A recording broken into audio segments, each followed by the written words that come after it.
ሰላም ጤና ይስጥልን እንደምን ዋላችሁ። ከኬርቦክስ አፍሪካ የጥቅምት 1 2018 ዜናዎች ይዘንላችሁ መጥተናል። ከዜናዎቹ ጋር ሮዛ ነዚፍ ነኝ። በቅድሚያ ማርዕስተ ዜና። በሚቀጥሉት ዓመታት የተማሪዎች ምደባ ይቆማል አሉ የትምህርት ሚኒስተሩ ፕሮፌሰር ብርሃኑ ነጋ። የገንዘብ ሚኒስቴር በተፈጥሮ ጋዝ የሚሰሩ ማናቸውም አይነት የደረቅና የፈሳሽ ጭነት ተሽከርካሪዎች እንዲሁም የህዝብ ማመላለሻ ተሽከርካሪዎች ከጉምሩክ ቀረጥ ነፃ ሆነው ወደ ሀገር እንዲገቡ መፈቀዱን በተመለከተ ሚኒስትሩ ያወጣው መግለጫ፣ የሳይበር ደህንነት ከሀገር ሉዓላዊነት ተለይቶ አይታይም ሲሉ የጠቅላይ ሚኒስትር ጽህፈት ቤት ኃላፊና የካቢኔ ጉዳዮች ሚኒስትር ዓለምፀሐይ ጳውሎስ ገለጹ። በየዓመቱ በሚሊዮን የሚቆጠሩ ወፎች በፍልሰት ወደ ኢትዮጵያ ይገባሉ። የኢትዮጵያ የባህር በር መሻት ፍትሃዊ የኢኮኖሚ ተጠቃሚነትን ከማስጠበቅ የሚመነጭ የብሔራዊ ጥቅም አጀንዳ ነው። የኢትዮጵያ ኤሌክትሪክ አገልግሎት የቆጣሪ ምርመራ የሚያደርግ ዘመናዊ መተግበሪያ ስራ ላይ አዋለ። ውድ አድማጭ ተመልካቾቻችን አብራችሁን ስትቆዩ እነዚህ መረጃዎች በዝርዝር ትሰማላችሁ። ለቻናላችን አዲስ ከሆናችሁ ላይክ፣ ሼር፣ ሰብስክራይብ በማድረግ ቤተሰብ ይሁኑን። ትኩስ መረጃም ያገኙ።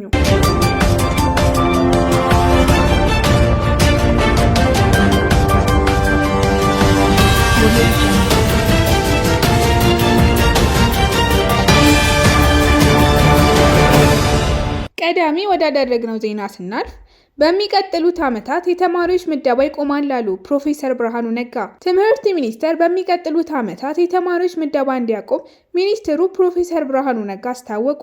ይህ ያሳወቁት የትምህርት ሚኒስቴር ከመንግስት ዩኒቨርሲቲዎች ጋር የ2018 ዓመተ ምህረት የትምህርት ዘመን የቁልፍ ተግባራት የፊርማ ስነ ስርዓት ባከናወኑበት ወቅት ነው። በዚህ ወቅት ፕሮፌሰር ብርሃኑ ነጋ ጠንካራ የስራ አቅጣጫ አስቀምጠዋል። ፕሮፌሰር ብርሃኑ ነጋ እንደገለጹት በሚቀጥሉት ዓመታት የትምህርት ሚኒስቴር የተማሪዎችን ምደባ እንደሚያቆምና የማለፊያ ነጥብ የሚያስመዘግቡ ተማሪዎች በሚፈልጓቸው ዩኒቨርሲቲዎችና የትምህርት መስኮች እንዲያመለክቱ ይደረጋል ብለዋል። የዩኒቨርሲቲ ትምህርት እስከዚህ ቀደሙ በትምህርት ሚኒስቴር ምደባ ሳይሆን በተማሪዎቹ ምርጫ እንደሚሆንም ገልጸዋል።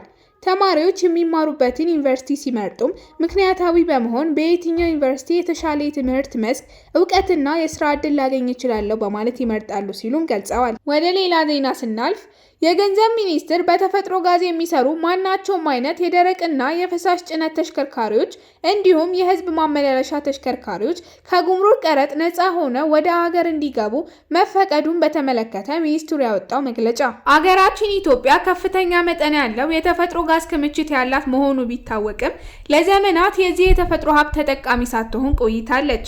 ይህንን ሁኔታ ለመለወጥ መንግስት ሲያደርግ የቆየው እልህ አስጨራሽ ጥረት ተሳክቶ በቅርቡ በካሉብ አካባቢ የሚገኘውን የተፈጥሮ ጋዝ ጥቅም ላይ ማዋል የሚያስችል ኢንዱስትሪ ተመርቆ የተፈጥሮ ጋዝ የማምረት ስራ በይፋ ተጀምሯል።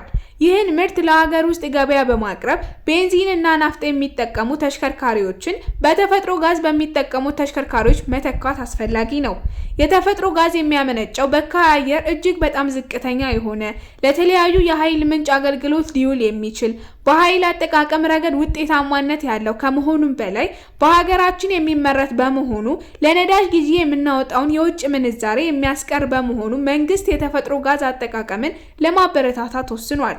በዚህም መሰረት ይህ መመሪያ ከወጣበት ቀን ጀምሮ ሙሉ በሙሉ በተፈጥሮ ጋዝ የሚሰሩ ማናቸውም አይነት የደረቅና የፈሳሽ ጭነት ተሽከርካሪዎች እንዲሁም የህዝብ ማመላለሻ ተሽከርካሪዎች ከጉምሩክ ቀረጥ ነፃ በሆነው ወደ አገር እንዲገቡ መፈቀዱን እንገልጻለን። ስለዚህ በትራንስፖርትና ሎጂስቲክ ሚኒስቴር በተወሰነው መሰረት ይህ መመሪያ ከወጣበት ቀን በፊት በትራንስፖርትና ሎጂስቲክ ሚኒስቴርና በሌሎች ተቋማት ወደ አገር እንዲገቡ ከተፈቀደላቸውና በ6 ወር ጊዜ ውስጥ ወደ ሀገር ከሚገቡት በስተቀር በቤንዚን እና ናፍጣ የሚሰሩ የጭነትና የህዝብ ማመላለሻ ተሽከርካሪዎች ወደ ሀገር እንዳይገቡ ጥብቅ ቁጥጥር እንዲደረግም እናሳስባለን ብለዋል። በሌላ ዜና የሳይበር ደህንነት ከሀገር ሉዓላዊነት ተለይቶ አይታይም ሲሉ የጠቅላይ ሚኒስትር ጽህፈት ቤት ኃላፊና የካቢኔ ጉዳዮች ሚኒስትር ዓለምፀሐይ ጳውሎስ ገለጹ። 6ኛው ሀገር አቀፍ የሳይበር ደህንነት ወር የሳይበር ደህንነት ለኢትዮጵያ መሰረት በሚል መሪ ሀሳብ በይፋ ተጀምሯል። ባለፉት 5 ዓመታት ወርሃ ጥቅምት ሲገባ ወሩን በሙሉ የሳይበር ደህንነትን በተመለከተ ግንዛቤ የመፍጠር ስራ ሲሰራ እንደነበር ይታወቃል። ዘንድሮም በተመሳሳይ በሳይበር ደህንነት ዙሪያ ግንዛቤ የሚፈጠርበት የሳይበር ደህንነት ወር በይፋ ተጀምሯል። በማስጀመሪያ መርሃ ግብሩ ላይ የጠቅላይ ሚኒስትር ጽሕፈት ቤት ኃላፊና የካቢኔ ጉዳዮች ሚኒስትር አለምፀሐይ ጳውሎስ፣ የኢንፎርሜሽን መረብ ደህንነት አስተዳደር ዋና ዳይሬክተር ወይዘሮ ትዕግስት ሐሚድ እና ሌሎች ከፍተኛ የመንግስት ኃላፊዎች ተገኝተዋል።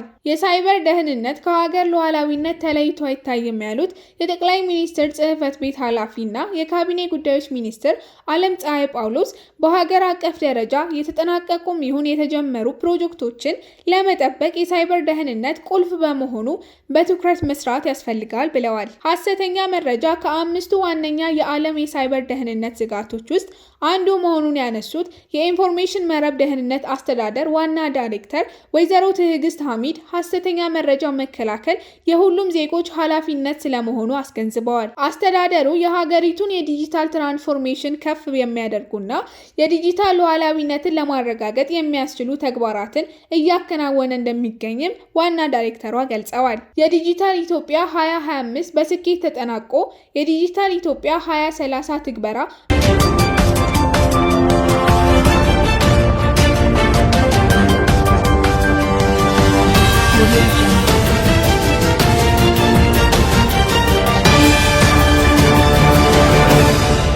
በቀጣይ ዜና በየዓመቱ በሚሊዮን የሚቆጠሩ ወፎች በፍልሰት ወደ ኢትዮጵያ ይገባሉ። በየዓመቱ በሚሊዮን የሚቆጠሩ ፍልሰተኛ ወፎች ወደ ኢትዮጵያ እንደሚገቡ የኢትዮጵያ ዱር እንስሳት ጥበቃ ባለስልጣን አስታውቋል። የዓለም የስደተኛ ወፎች ቀን በዓለም አቀፍ ደረጃ ለ20ኛ በኢትዮጵያ ደግሞ ለ15ኛ ጊዜ ምቹ የመኖሪያ ቦታ ለአዕዋፋት አኗኗር ምቹ የሆኑ ከተሞችና ማህበረሰብ በሚል መሪ ሀሳብ ዛሬ በመላው ዓለም እየተከበረ ይገኛል። በኢትዮጵያ ዱር እንስሳት ጥበቃ ባለስልጣን የጥበቃ ቦታዎችና የብሔራዊ ፓርኮች ዋርደን ፋንታዬ ነጋሽ እንዳሉት የዓለም የፍልሰተኛ ወፎች ቀን የሚከበረው ስለ ፍልሰተኛ ወፎች ያለ የማህበረሰብ ግንዛቤን ለማሳደግ እና በእንቅስቃሴያቸው ወቅት ተገቢ ጥበቃ እንዲደረግላቸው ዓለም አቀፍ ትብብርን ለማጎልበት ነው ብለዋል። ለምግብና ለመራባት በይበልጥ ምቹ ሁኔታ በመፈለግ ብሎም ከወቅታዊ ተፈጥሯዊ ሁኔታዎች ቅዝቃዜና ሙቀት ለማምለጥ ወፎች ምቹ ወደሚሉት አካባቢ እንደሚፈልሱ አንስተዋል። በዚህም መሰረት ከአውሮፓ፣ ኤዥያ፣ ከተለያዩ የአፍሪካ እና ባልካን ሀገራት በየዓመቱ በተለያዩ ወቅቶች በሚሊዮን የሚቆጠሩ ወፎች በፍልሰት ወደ ኢትዮጵያ እንደሚገቡ ጠቁመዋል። አንዳንድ ፍልሰቶች አጭር መሆናቸውን ገልጸው አህጉራትን፣ በረሃዎችንና ውቅያኖሶችን ማቋረጥ የግድ የሚሆንባቸው ረጅም ርቀት የሚሸፍኑ ፍልሰተኞች እንዳሉ አስገንዝበዋል። ትክክለኛ ዓመታዊ ቆጠራ ላይ የተመሰረተ አሃዛዊ መረጃ ማግኘት ቢያዳግትም በተለይም በምስራቅ አፍሪካ ስምጥ ሸለቆ መስመር አማካኝነት በየዓመቱ በርካታ ፍልሰተኛ ወፎች ወደ ኢትዮጵያ ይመጣሉ ብለዋል። በዚህም መሰረት ከ1.5 ሚሊዮን የሚልቁ ፍልሰተኛ ወፎች በኢትዮጵያ በኩል የሚያስፈልገውን የስምጥ ሸለቆ መስመር ይጠቀማሉ ነው ያሉት።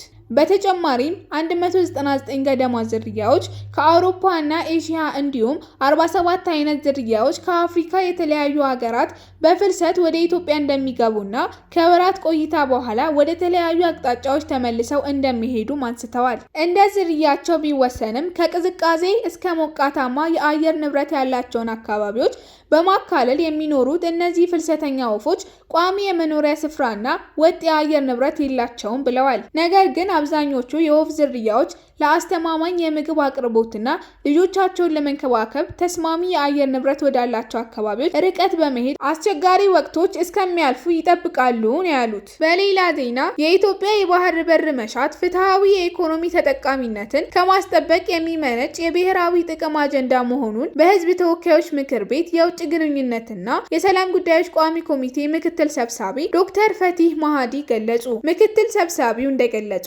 ኢትዮጵያ በተፈጸመባት ታሪካዊ ስህተትና ኢፍትሐዊ ሁኔታ የባህር በር አልባ ከሆኑ ሀገሮች መካከል አንዷ ለመሆን ተዳርጋለች። ኢትዮጵያ ከቀይ ባህር በቅርብ ርቀት የምትገኝና የብዙ ሕዝብ ባለቤት ሀገር መሆኗ የባህር በር ከሌላቸው ሀገራት የተለየ እንደሚያደርጋትም ገልጸዋል። በዓለም የንግድ ስርዓት በሸቀጦች እንቅስቃሴ ግዙፍ ስፍራ በሚሰጠው የቀይ ባህር ላይ የባህር በር ማጣት በሀገር የኢኮኖሚ እድገት ላይ ኪሳራው ብዙ መሆኑን አስረድተዋል። የባህር በር ባለመኖሩ ኢትዮጵያ በዓለም አቀፍ የትራንስፖርትና ሎጂስቲክ የገቢና ወጪ የንግድ ስርዓት ለከፍተኛ ወጪ እንድትጋለጥ ማድረጉን ተናግረዋል። የኢትዮጵያ የባህር በር ባለቤት አለመሆን የኢኮኖሚ እድገትን ለማስቀጠል በሚደረገው ጥረት በገቢና ወጪ ንግድ ተወዳዳሪነትና በዜጎች ኑሮ ላይ ጫና እያሳደረ እንደሚገኝ አንስተዋል። በዓለም አቀፍ የኢኮኖሚ ተወዳዳሪነት ስርዓት ውስጥ ፍትሃዊ ተጠቃሚነትን ለማረጋገጥ የባህር በርና የወደብ አገልግሎት ወሳኝ ሚና እንደሚጫወት አብራርተዋል።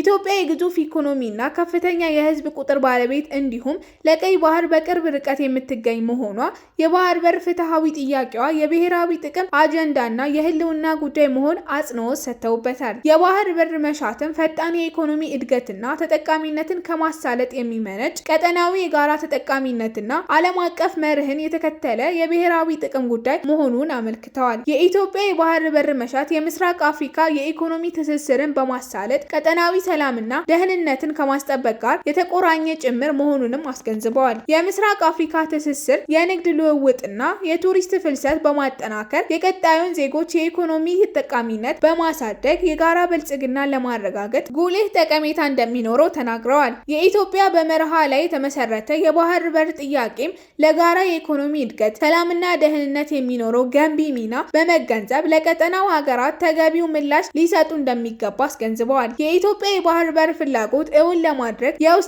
የውጭ ዲፕሎማሲያዊ ጥረቶች ተጠናክረው መቀጠል እንዳለባቸው አብራርተዋል። ዜጎችም የኢትዮጵያን የባህር በር ጥያቄ አዎንታዊ ምላሽ ለማስገኘት በሚደረገው ጥረት ሁሉ የድርሻቸውን ገንቢ ሚና ሊወጡ እንደሚገባም ተናግረዋል። መጨረሻ ወደ ያዝነው ዜና ስናልፍ የኢትዮጵያ ኤሌክትሪክ አገልግሎት የቆጣሪ ምርመራ የሚያደርግ ዘመናዊ መተግበሪያ ስራ ላይ አዋለ። የኢትዮጵያ ኤሌክትሪክ አገልግሎት የቆጣሪ ምርመራ አሰራር ላይ ግልጽነት፣ ተጠያቂነትና ተአማኒነትን ለመፍጠር ያስችላል ያለውን ዘመናዊ መተግበሪያ ከዛሬ ጥቅምት 1 ቀን 2018 ጀምሮ ስራ ላይ እንደሚያውል አስታውቋል። መተግበሪያው ከፍጆታ ክፍያና ከኃይል ብክነት ጋር ተያይዘው የሚከሰቱ ችግሮችን ለመቀነስ ያለመ መሆኑን አገልግሎቱ አስታውቋል። በተለይም በቆጣሪ ፍተሻ ሂደት ወቅት ለደንበኞች ከፍተኛ የሆነ ግልጽነትና ተጠያቂነትን በማረጋገጥ ሁሉንም የፍተሻ መረጃዎች በሲስተም ውስጥ ለመመዝገብ ያስችላል ተብሏል።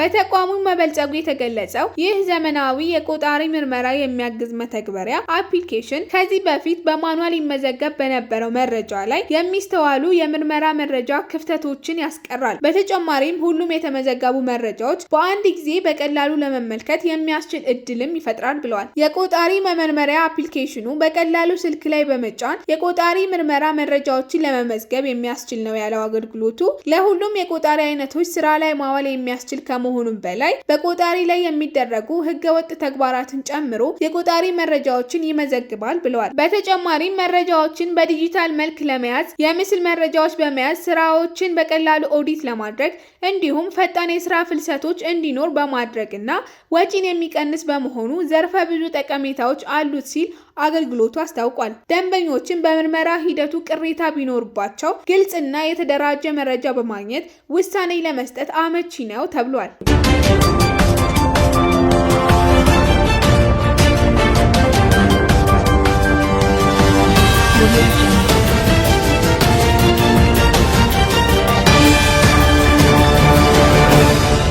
ለዕለቱ የያዝንላችሁ የኬርቦክስ አፍሪካ ዜናዎች እነዚህ ነበሩ። አብራችሁን ስለነበራችሁ እናመሰግናለን። በየቀኑ ወቅታዊና የተረጋገጡ መረጃዎች እንዲደርሳችሁ ቻናላችንን ላይክ፣ ሼር፣ ሰብስክራይብ ማድረጋችሁን አትርሱ። ሰላም ቆዩን።